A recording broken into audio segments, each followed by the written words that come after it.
Not a single word was spoken in the room. Ace Frehley picked up the guitar, his fingers touched the strings, and in 30 seconds the condescension on the producer's face transformed into something else entirely. Studio C at Electric Lady Studios, New York City. March 1977. The room smelled like old wood and cigarette smoke and the particular stillness that comes right before someone proves something. 3 people inside. Ace Frehley, the session engineer whose name nobody remembers, and Martin Kowalski, a producer who had worked with Clapton, with Hendrix before he died, with people whose names carried weight. Martin didn't think Ace Frehley belonged in that company. He hadn't said it directly. He didn't need to. It was in the way he looked at Ace when the guitarist walked in 20 minutes earlier. Leather jacket, hair down past his shoulders, that spaceman makeup scrubbed off but somehow still lingering in the public imagination. The showman. The guy who shot rockets from his guitar on stage. The spectacle. Not a real musician. Not in Martin's eyes. The session had been arranged by Ace's management. Solo album. First time stepping out from Kiss, from the makeup and the pyrotechnics and Gene Simmons' shadow. First time the world would hear Ace Frehley as just a guitarist. Martin had listened to the demo tapes with the kind of patience you extend to someone you've already judged. He'd nodded at appropriate moments. He'd made notes on a legal pad. And when Ace finished playing the last track, Martin had leaned back in his chair and said the words that would define the next 30 seconds. Interesting. Can you play it again? Cold. No warm-up. Just plug in and go. It wasn't a request. It was a test. The engineer had glanced between them, sensing the shift in atmospheric pressure. Ace had said nothing. He'd simply stood up, walked to the corner where his guitar case rested against the wall, and opened it. A 1959 Gibson Les Paul. Sunburst finish. The kind of guitar that doesn't need introduction. Ace lifted it out of the case with the kind of care some men reserve for children.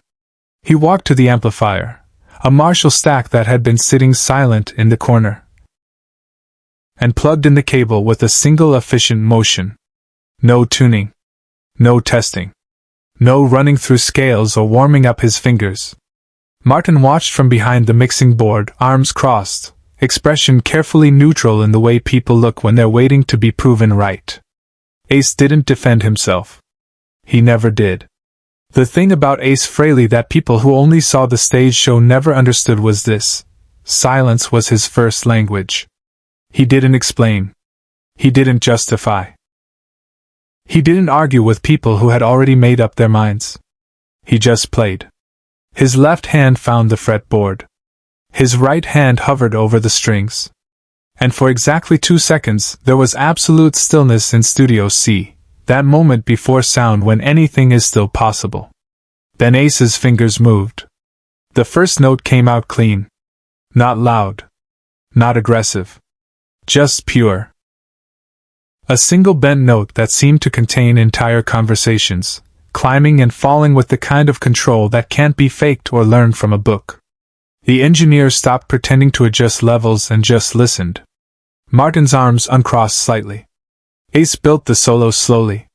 No showing off. No pyrotechnics.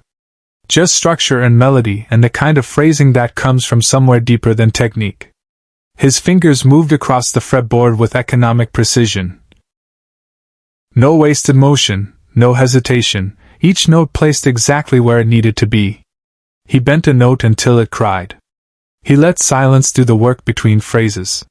He built tension and released it and built it again, creating dynamics that most session players spend years trying to understand.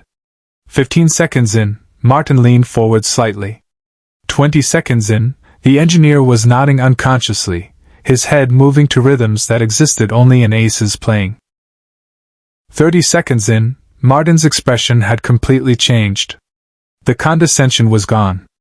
The skepticism had evaporated. What remained was something closer to respect, maybe even wonder, the look of someone watching a master do work they'd assumed he couldn't do.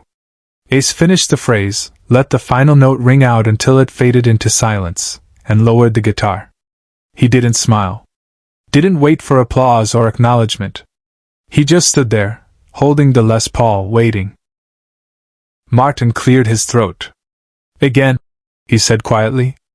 Play it exactly like that again. So Ace did. Note for note. Perfect recall. Perfect execution.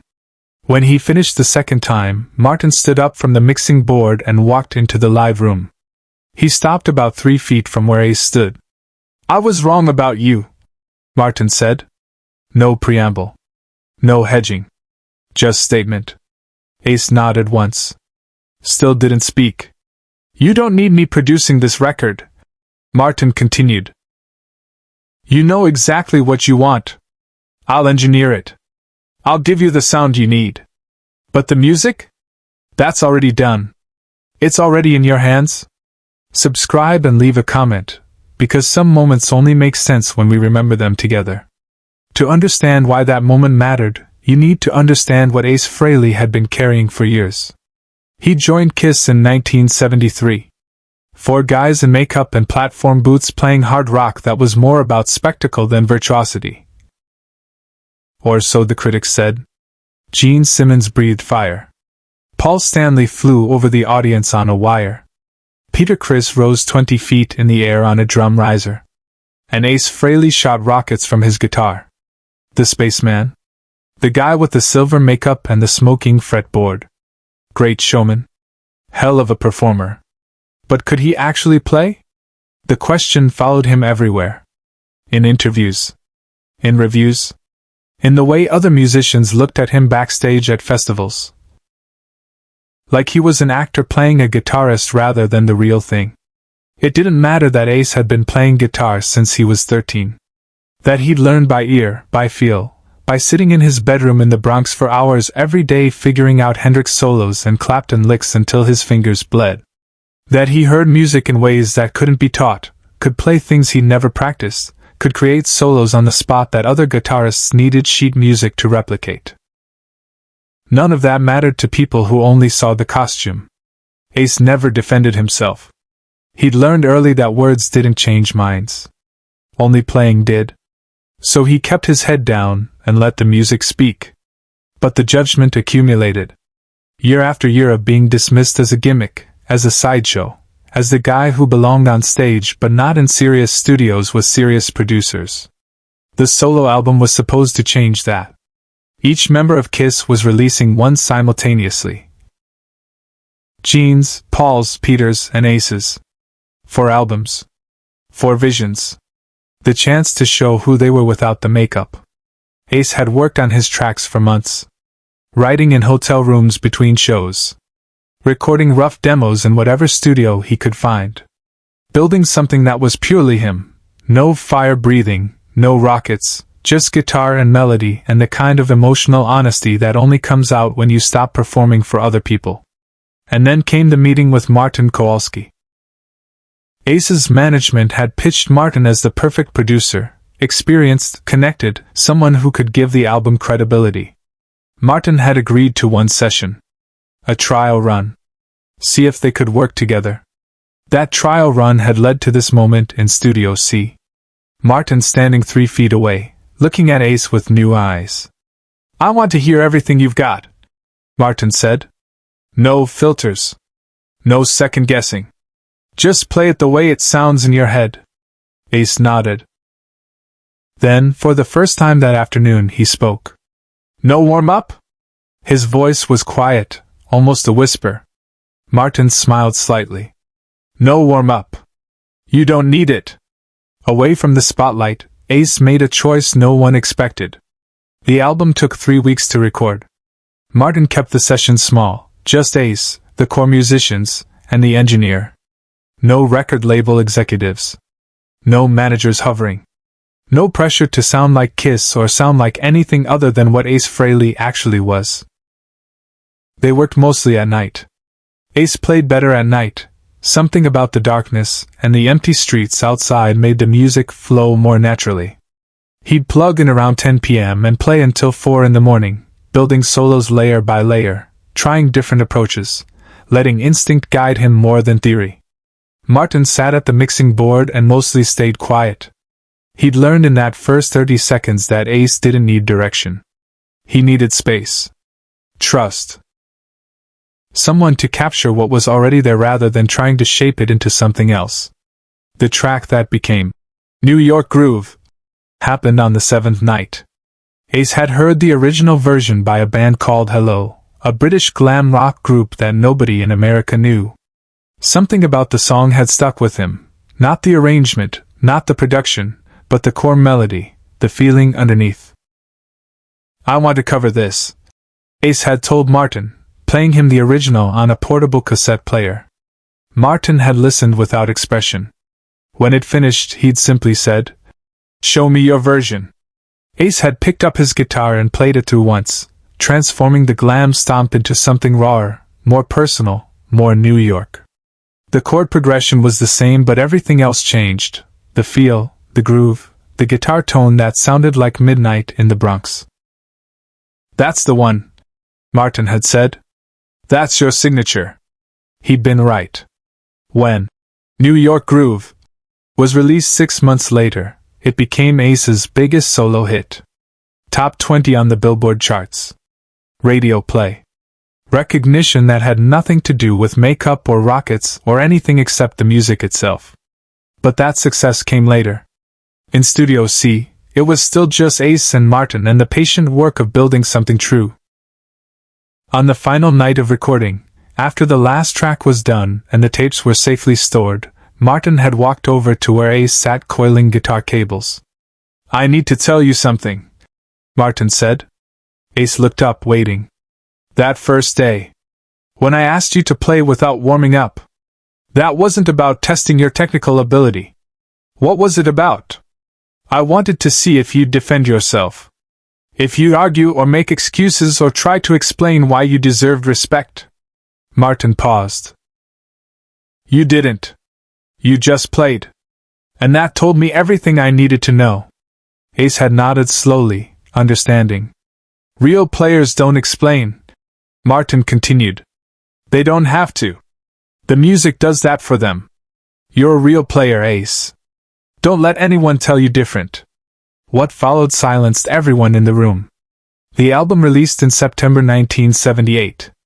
Same day as the other three Kiss solo albums, a coordinated launch that was supposed to showcase each member's individual talents.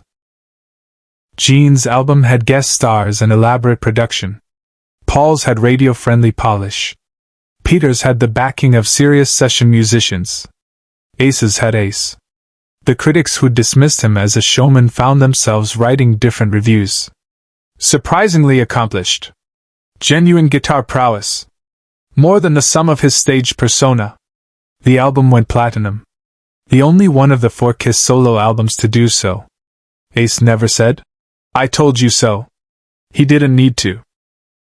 Years later, after he'd left Kiss and come back and left again, after decades of other guitarists citing him as an influence, after his Les Paul tone became something younger players tried to replicate, after all of that, someone asked Ace about that session with Martin Kowalski. "What did it feel like?" the interviewer asked. "When he asked you to play cold, no warm-up?" Ace had thought about it for a moment. Then he'd smiled slightly. That quiet smile that people who knew him recognized as the closest he came to satisfaction. "It felt like every other time someone doubted me," he said. "Like an opportunity to let the guitar do the talking." The Les Paul Ace used in Studio C that day, the 59 Sunburst, stayed with him for decades. He never named it. Never told stories about it in interviews. It was just the guitar. The one that had spoken when words would have failed. Martin Kowalski kept a photograph from those sessions pinned above his mixing board until he retired. Ace standing in Studio C, eyes closed, fingers on the fretboard. No makeup. No rockets. Just a man and his instrument in the moment before sound. "That's what real looks like," Martin would tell younger producers who came through his studio. "No explanation. No defense. Just competence so complete it doesn't need a voice." Share and subscribe. Some stories deserve to be remembered. Ace never listened to that album again after it was mastered. He didn't need to. He'd said what he needed to say. 30 seconds in Studio C had done the work that years of interviews never could. The guitar had talked. And everyone had listened.